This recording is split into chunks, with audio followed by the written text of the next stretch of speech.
రాంబే యారా beer factory owner అని ఆశ్చర్యమైన కథలు చెప్పి నన్ను సంభ్రమాశ్చర్యాలకు గురి చేస్తావా? ఏయ్, హార్ట్ఫుల్ గా చెప్తున్నాను రా. అమ్మాయి అంటే హ్యాపీ, నాకు కోడలవ్వదగింది హ్యాపీ, అందువల్ల నేను హ్యాపీ. అందుకే నాన్న నేను హ్యాపీని లవ్ చేస్తున్నాను. తప్పు చేస్తున్నానేమో నాన్న.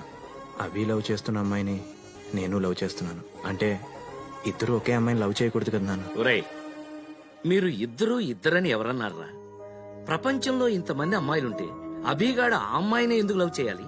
అభి లవ్ చేసిన అమ్మాయినే నువ్వెందుకు లవ్ చేయాలి? నీకు 2 బ్రెయిన్స్ ఉన్నా ఉన్న మనసు మాత్రం ఒక్కటే. ఫస్ట్ టైం ఇద్దరు ఒకేలాగా ఆలోచించడం నాకు చాలా సంతోషంగా ఉందిరా, చాలా సంతోషంగా ఉంది. అర్జెంటుగా నీ హార్ట్ లో ఉన్న విషయాన్ని అభిగాడి బ్రెయిన్ లో వేసేయాలి.